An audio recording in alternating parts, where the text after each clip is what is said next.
So in current electricity, we are going to study about thermal velocity of free electrons, which is 10 to the power 5 meter per second, and relaxation time, which is denoted by tau, is mean free path divided by root mean square velocity of electrons, which is equals to lambda by v RMS. अब बात करते हैं drift velocity की. Drift velocity होती है जिसे हम denote करते हैं vd से. उसका फॉर्मूला होता है vd equals to E capital E tau by M, जिसको हम इक्वेट करके I by A N E भी लिख सकते हैं. करंट डेंसिटी की बात करें तो उसे J से डिनोट करते हैं और उसका फॉर्मूला है J equals to I by A, जिसको हम डिनोट कर सकते हैं N E into V D, that is N E into drift velocity. और मोबिलिटी की अगर हम बात करें तो मोबिलिटी को डिनोट करते हैं टाउ से, जिसकी वैल्यू होती है mu equals to V D by E, that is drift velocity divided by electric field. अब बात करते हैं रेजिस्टेंस की. तो अगर हम रेजिस्टेंस की बात करें तो रेजिस्टेंस का फॉर्मूला हो जाएगा M L by A N small E का स्क्वायर इंटू टाउ. सेम आप रेजिस्टिविटी के लिए भी फॉर्मूला निकाल सकते हैं. अब हम बात करते हैं जब दो रेजिस्टेंस होंगे हमारे पास तो फॉर्मूला हो जाएगा R1 by R2 is equals to L1 by L2 का होल स्क्वायर. और यही अगर हम रेडियस की बात करें तो रेजिस्टेंस की वैल्यू हो जाएगी R1 by R2 equals to R2 bye R1 का पावर 4. टेम्परेचर कोएफिशिएंट की बात करें तो resistivity at temperature T is equals to resistivity at temperature 0 या कोई सा भी temperature initial temperature into 1 plus alpha T, where rho denotes resistivity and alpha denotes the coefficient of temperature and T denotes the temperature. अगर हम conductivity की बात करें तो कंडक्टिविटी का फॉर्मूला हो जाएगा सिग्मा इक्वल्स टू 1 बाय रो, और सिग्मा को डिनोट करते हैं कंडक्टिविटी से. और यही हम करंट डेंसिटी में अप्लाई करें तो उसका फॉर्मूला हो जाएगा J equals to sigma into electric field. अब हम बात करते हैं इलेक्ट्रिक सेल की. तो इलेक्ट्रिक सेल दो प्रकार के होते हैं, प्राइमरी और सेकेंडरी. प्राइमरी जो है जो बार बार चार्ज नहीं हो सकते, और सेकेंडरी वो जो बार बार चार्ज हो सकते हैं.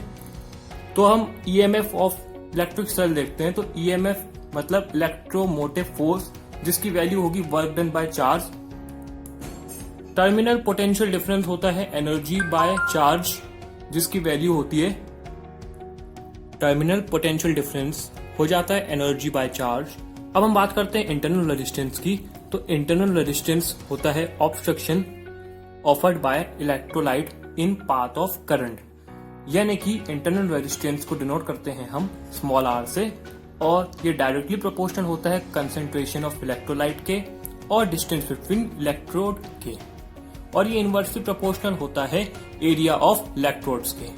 अब हम बात करते हैं ईएमएफ के बारे में. तो ईएमएफ का फॉर्मूला हो जाएगा E equals to V plus I R, और यही इंटरनल रेजिस्टेंस का फॉर्मूला हो जाएगा R capital R into bracket में लिखेंगे small E by V minus 1. तो ये बात कर ली हमने इंटरनल रेजिस्टेंस की. अब आते हैं हम चार्जिंग स्टेट की. तो चार्जिंग स्टेट में E की वैल्यू हो जाएगी V minus I R. Charging state में प्लस और माइनस का आप ध्यान रखेंगे.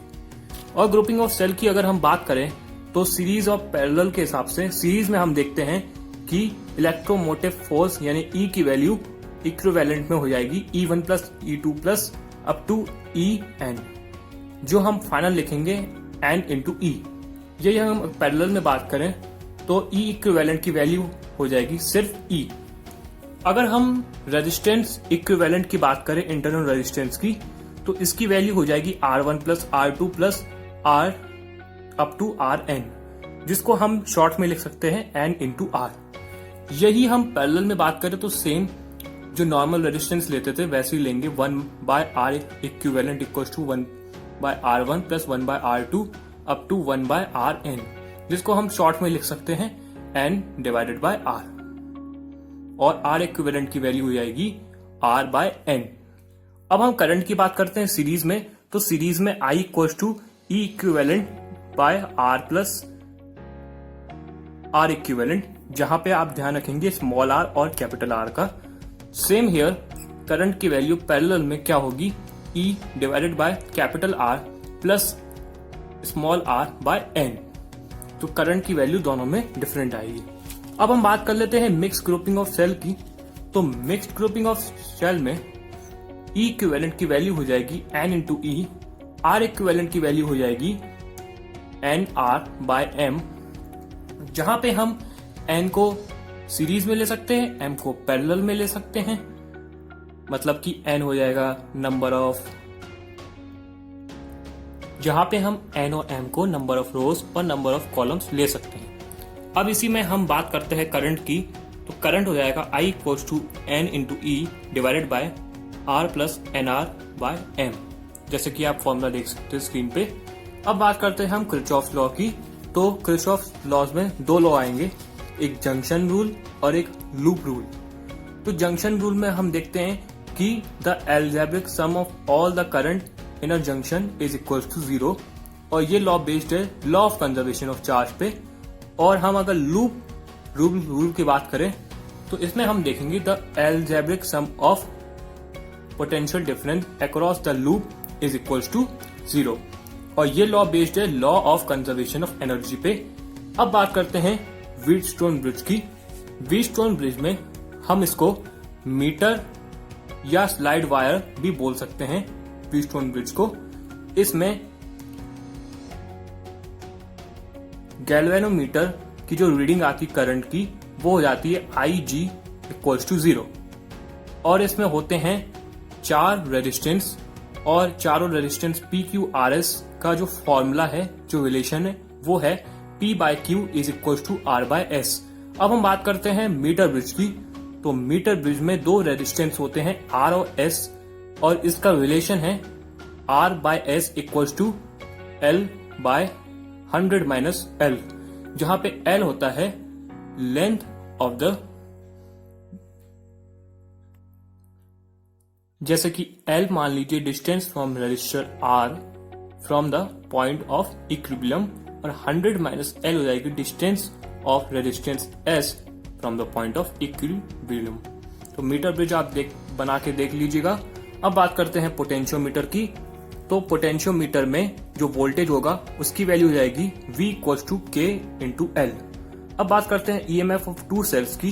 तो EMF ऑफ 2 सेल्स, इसके अंदर की क्या वैल्यू होगी, E1 divided by E2 is equals to L1 divided by L2। और अगर हम इंटरनल रेजिस्टेंस की बात करें एक सेल के अंदर, तो पोटेंशियोमीटर में इसकी वैल्यू हो जाएगी R equals to E minus V divided by V bracket में into R is equals to L1 minus L2 divided by L2 bracket में इंटू R। तो ये वैल्यू हो जाएगी internal resistance of a cell की। So this was the required discussion about this chapter. Thank you friends.